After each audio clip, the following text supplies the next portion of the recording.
दोस्तों, आज middle east में जो हो रहा है वो सिर्फ एक और रीजनल कॉन्फ्लिक्ट नहीं है। ये वो पल है जहां hours feel like decades. Iran के सुप्रीम लीडर अली खamenei की एक एयर स्ट्राइक में मौत हो गई और ये घटना सिर्फ ईरान के लिए नहीं बल्कि पूरी दुनिया के लिए गेम चेंजर साबित हो सकती है। आज की इस वीडियो में हम समझेंगे कि ईरान के अंदर क्या बदल सकता है। क्या IRGC यानी यहाँ की सेना सत्ता संभाल सकती है, टेक ओवर कर सकती है? क्या रीजनल चेंज संभव है? गल्फ और ग्लोबल ऑयल मार्केट पर इसका क्या असर होने वाला है? और सबसे अहम, भारत पर इसका क्या प्रभाव पड़ने वाला है? सबसे पहला पॉइंट ये कि खamenei कौन थे और उनकी मौत इतनी बड़ी घटना क्यों बन गई। 1979 में इस्लामिक रेवोल्यूशन के बाद रुहुल्लाह खamenei ने इस्लामिक रिपब्लिक की नींव रखी और 89 में उनकी मौत के बाद सत्ता आई अली खamenei के हाथ में, जिनकी हाल ही में मौत हुई एयर स्ट्राइक में। 45 साल, लगभग आधी सदी उन्होंने ईरान की डोमेस्टिक और फॉरेन पॉलिसी को कंट्रोल कर लिया। उनके दौर में ईरान बना यूएस और इजराइल का सबसे बड़ा दुश्मन। मिडिल ईस्ट में एक्सिस ऑफ रेजिस्टेंस का नेटवर्क खड़ा किया खamenei ने। IRGC यानी इस्लामिक रेवोल्यूशनरी गार्ड कॉर्प्स को एक पैरेलल पावर स्ट्रक्चर बनाकर खड़ा कर दिया। इंडिजिनस मिसाइल्स बनाई और न्यूक्लियर कैपेबिलिटीज़ को बहुत मजबूत किया। अंदरूनी विरोध हुए, यानी अपने ही लोगों ने जब आवाज़ उठाई तो उनको सख्ती से दबा दिया, उनका दमन किया। यूएस ने जवाब में कठोर सैंक्शन लगाए और परिणाम हुआ महंगाई, बेरोजगारी, करेंसी कोलैप्स और युवाओं में बेहद गुस्सा। हाल ही के महीनों में बड़े प्रोटेस्ट ईरान में देखने को मिले और अब उनकी मौत के बाद कुछ शहरों में जश्न मनाया जा रहा है तो वहीं कुछ सरकारी चैनलों पर मातम की तस्वीरें देखने को मिल रही हैं। यहाँ तक कि कुछ न्यूज़ एंकर्स भी न्यूज़ पढ़ते पढ़ते रोने लगे। इसका मतलब क्या है? इसका मतलब ये है कि ईरान अंदर से बटा हुआ है, फ्रैक्चर्ड है। दूसरा बड़ा सवाल, अब ईरान में होगा क्या? खamenei के साथ कई बड़े नेता भी मारे गए हैं, जिनमें IRGC यानी वहाँ के सेना के टॉप कमांडर और राष्ट्रीय सुरक्षा सलाहकार भी शामिल थे। अब सवाल ये उठता है कि उत्तराधिकारी कौन है?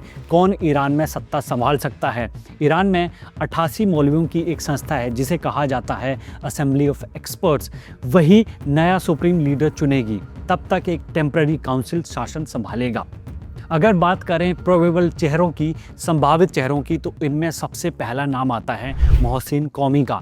ईरान के प्रभावशाली शिया धर्मगुरु हैं, असेंबली ऑफ एक्सपर्ट के सदस्य हैं जो सर्वोच्च नेता के करीब माने जाते हैं। दूसरा नाम मोहसिन अराकी का है। ये वरिष्ठ आयतुल्ला और धार्मिक विद्वान हैं जो assembly of expert and expediency council से जुड़े हुए हैं।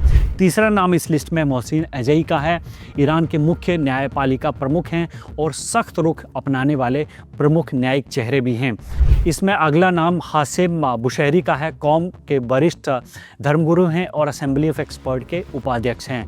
और अगला और आखिरी नाम इसमें हसन खamenei का है। आयतुल्ला रुहुल्लाह खोमेनी के पोते हैं और अपेक्षाकृत उदार यानी लिबरल विचारों वाले प्रमुख शिया धर्मगुरु हैं।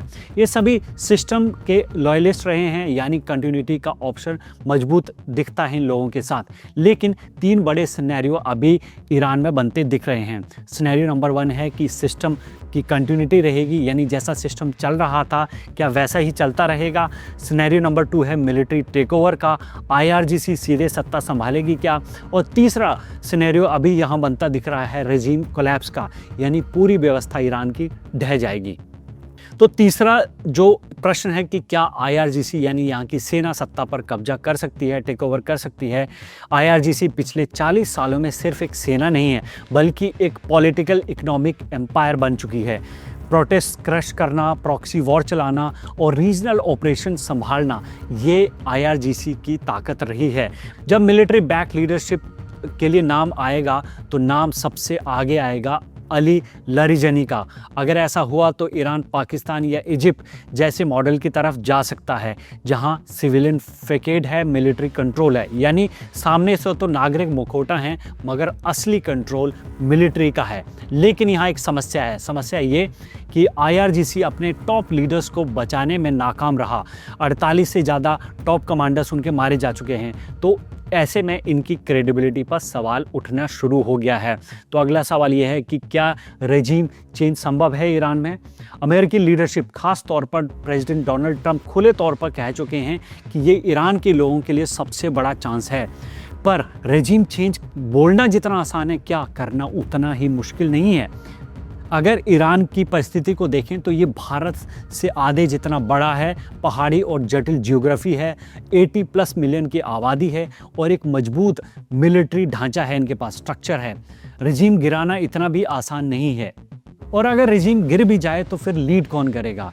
क्या प्रिंस रेजा पहलवी वो लीड करेंगे? इसी बीच कियोस्क की संभावना बहुत ज़्यादा है अभी की ईरान की स्थिति में। पांचवा सबसे बड़ा जो सवाल है वो है कि गल्फ में इतना जो तनाव बना हुआ वो कितना खतरनाक है। ईरान ने यूएस के बेसिस को निशाना बनाया है। कतर से लेकर यूएई, बहरीन और सऊदी अरेबिया से लेकर कुवैत और जॉर्डन तक को निशाना बनाया गया है। सबसे बड़ा कदम अभी स्थिति में देखा जा रहा है कि जो स्ट्रेट ऑफ हॉर्मुज़ है उसको बंद करना। अगर ईरान ने ऐसा कर दिया तो बहुत मुश्किलें पैदा हो सकती है। ये 21 किलोमीटर का चौक पॉइंट है जो दुनिया का लगभग 30% तेल जहां से गुजरता है। अगर ये लंबे समय तक बंद रहा तो ऑयल प्राइसेस बहुत ज़्यादा बढ़ जाएंगे, ऑलरेडी बढ़ना शुरू हो गए हैं। शिपिंग इंश्योरेंस है वो आसमान छुएगा और ग्लोबल रिसेशन का खतरा बढ़ता जाएगा। ऐसे में यूएस नेवी को इसे अनब्लॉक करना पड़ सकता है, जिससे फुल स्केल वॉर की आशंका और ज़्यादा बढ़ जाएगी। और सबसे ज़रूरी जो हमारे और आपकी ज़िंदगी पर सबसे ज़्यादा असर डालता है जो पॉइंट, वो है भारत पर इसका असर। और ये सबसे महत्वपूर्ण हिस्सा है इस पूरी वीडियो का। भारत के लिए सिर्फ जियोपॉलिटिकल न्यूज़ नहीं है, ये इकोनॉमिक सर्वाइवल का भी सवाल है। और इससे जुड़े जो पॉइंट हैं वो ये है कि इंडियन डायस्पोरा के लिए रिस्क है। लगभग 90 लाख से ज़्यादा भारतीय गल्फ़ कंट्रीज़ में काम करते हैं। विदेशी मुद्रा का 38% जो भारतीय इकोनॉमी में आता है वो मिडिल ईस्ट से आता है। केरल, यूपी, बिहार, बंगाल, उड़ीसा जैसे राज्यों से लाखों परिवार इस पर निर्भर करते हैं। और अगर कॉन्फ्लिक्ट बढ़ता है तो क्या होगा? इवैक्यूएशन ऑपरेशंस होंगे, यानी वहाँ से लोगों को देश छोड़ के आना पड़ेगा, जॉब्स जाएंगी और जो रिमिटेंस में ड्रॉप होगा, यानी विदेशी मुद्रा कम आएगी। दूसरा सबसे बड़ा क्राइसिस भारत के सामने एनर्जी सिक्योरिटी का है। भारत का 50% से ज़्यादा क्रूड ऑयल यहाँ से आता है, 70% से ज़्यादा एलएनजी वहाँ से आती है, गल्फ़ कंट्री से आती है। और अगर हॉर्मुज़, स्ट्रेट ऑफ हॉर्मुज़ बंद रहा तो भारत की इकोनॉमी पर इसका सीधा सीधा असर होगा। और अगर हम पर रशिया से तेल खरीदने से जुड़ा दबाव फिर से बना रहा तो भारत के पास तो लिमिटेड ऑप्शन ही बचेंगे। भारत के सामने तीसरा बड़ा चैलेंज अभी डिप्लोमेटिक बैलेंसिंग को लेकर भी है कि किसके साथ खड़ा हुआ जाए और किसके साथ नहीं। भारत के रिश्ते अभी यूएस के साथ, इजराइल के साथ, ईरान के साथ, गल्फ़ कंट्रीज़ के साथ कंपैरेटिवली अच्छे रहे हैं। अब डिप्लोमेसी का चैलेंज, सबसे बड़ा चैलेंज भारत के सामने दिख रहा है। और इस कड़ी में सबसे बड़ा जो प्रश्न है वो है रीजनल पावर पॉलिटिक्स का, यानी सऊदी अरेबिया और यूएई में भी टेंशन है, बैक चैनल डिप्लोमेसी चल रही है। अगर रीजनल प्लेयर्स सीज़ फायर की तरफ जाते हैं तो वॉर लिमिटेड रह सकता है, मगर अगर एस्केलेशन हुआ तो ये पिछले दशकों का मिडिल ईस्ट का सबसे बड़ा युद्ध भी बन सकता है। और आखिरी सवाल, अब आगे क्या होगा? ईरान अभी क्रॉस रोड्स पर है, यानी वो बीच चौराहे पर खड़ा है।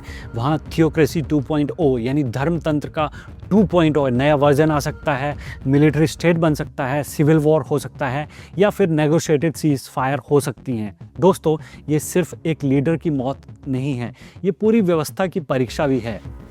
मिडिल ईस्ट में जो आग लगी है उसका धुआं पूरी दुनिया तक जाएगा और भारत भी इससे अछूता नहीं रहने वाला है। आगे आने वाले कुछ हफ्ते तय करेंगे कि ये सीमित युद्ध रहेगा, लिमिटेड वॉर रहेगा, या ये 21st सेंचुरी का सबसे बड़ा जियोपॉलिटिकल शिफ्ट बनेगा।